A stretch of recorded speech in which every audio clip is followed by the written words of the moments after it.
Hello guys! Hello! Welcome dito sa ating channel, Kapalaran 888. Welcome! Libra! Okay, Libra, maraming salamat sa patuloy na panonood. Ito ay general reading, so weekly tarot reading. Tingnan natin yung last 2 days ng 2024, yung December 30 to 31. And yung first week ng 2025, which is the January 1 and until 5. Okay, so Libra. Okay. Reverse. Oh, wow. Ito yung energy mo for the last year. Okay? Okay, so nakikita ko sa'yo dito, Libra, na medyo hindi balance yung nangyari sa'yo sa 2024. Financially, material and spiritual prosperity ay hindi masyadong maganda. Hindi balance eh. Diba? Nakaganon siya. Sabihin na medyo nagdaan sa buhay mo yung kakapusan sa buhay. Diba? Medyo ang pinaka-short na message or energy ng reverse na to is imbalance siya. Diba? Nakaranas ka ng imbalances sa usaping emosyonal, financial, and spiritual. May nangyari, Libra, this year ng 2024, na nawalan ka ng tiwala sa Panginoon, nawalan ka ng tiwala sa sarili mo and sa ibang tao. Yung parang naging hopeless, helpless, useless yung pakiramdam mo. And sinasabi ng barahan na may mga pagkakataon din na sa pera, sobrang gipit na gipit ka. Parang kailangan mo talagang, tawag dito, yung magsumikap, parang ganon. And nakikita ko siya dito, spiritually, yun, and emotionally, naging parang aloof ka sa mga tao, parang ganon. So, marami kang napagdaanan sa 2024 na posibleng nagbigay sa'yo ng sobrang lungkot, sobrang hinagpis, parang ganon.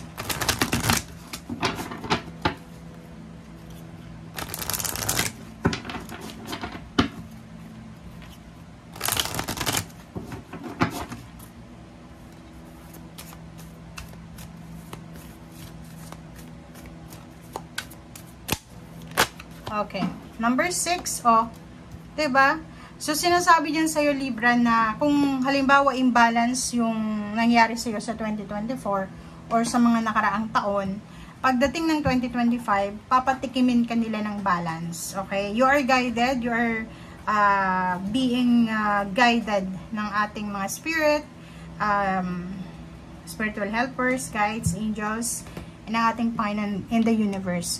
Kita ko sa'yo dito, like for example, for few years, maybe 6 years ago or 6 months ago, wala kang nakuhang suporta from your family and friends. But this, starting this January 1 until the end, nakikita ko sa'yo dito na you are supported ng mga family and friends and guides mo. So, ibig sabihin,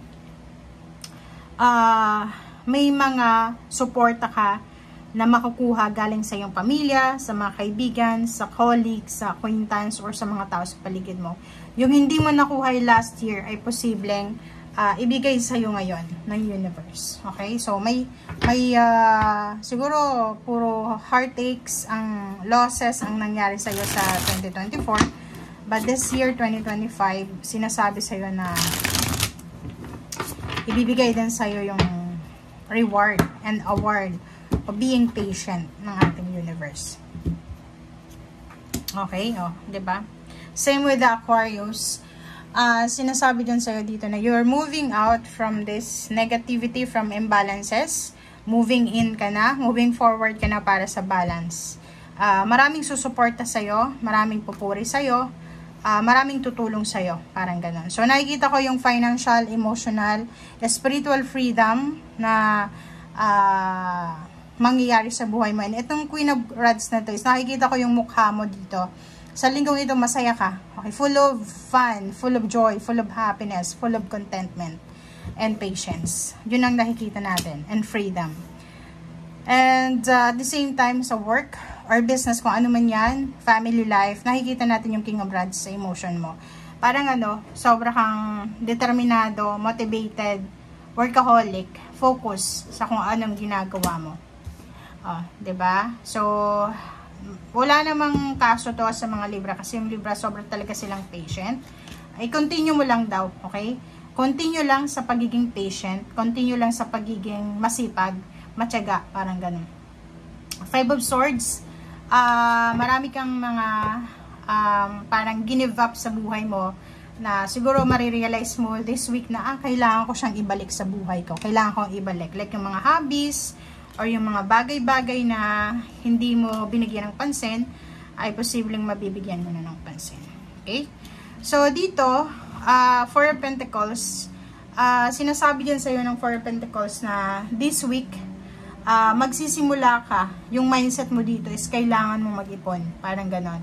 This week, kailangan mong, parang bigla lang na masasagay yan sa isip mo na importante yung pag-iipon. Kailangan ko makaipon. Kailangan ko mag-save ng pera. So, mayroong mga Libra ditong makikipagsapalaran sila sa pagtatrabaho sa ibang bansa, sa pagtatrabaho sa ibang lugar, or pasukin ng isang negosyo na hindi nila alam. Kasi nakikita nila yung sarili nila na kailangan nilang maabot yung pangarap nila. Kasi yun, sobrang motivation and determination yung mararamdaman mo this week. Okay? So, nakikita ko sir dito, Libra, na ayaw mo nang maghintay ng grasya, na parang naghihintay ka lang, di ba? Parang medyo ano ka na dito nahihirapan ka. Hirap ka na, siguro last year, hirap kang kumita ng pera.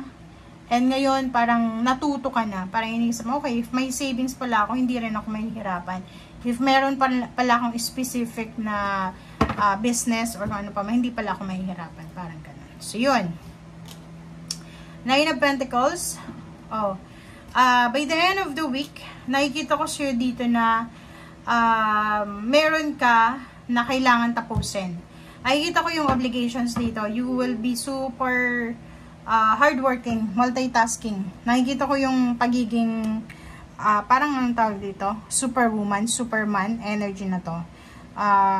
Kasi may minamanifest ka talaga financial. Kailangan mo mag-double time, kailangan mo makaipon ng pera, kailangan mo ng ganito ganyan.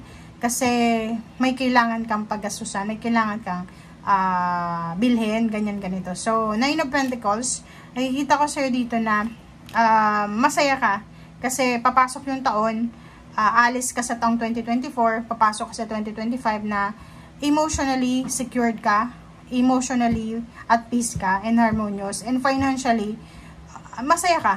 Lahat ng kapamilya mo, lahat ng tao sa paligid mo, nakikita mo sila na masaya sila sa kung ano yung meron sila ngayon. Parang ano, yung contentment na nararamdaman mo sa ngayon, hindi lang para sa sarili mo, kundi sa lahat. Nakikita mo na yung tinik sa lalamunan na naramdaman mo, naranasan mo, ay unti-unti na siyang nawawala. Parang ganun. So, thank you guys for watching. Ito ay para sa inyong lahat. So, huwag niyong i-rush yung linggong ito kasi kakasimula pa lang. Okay? Bye!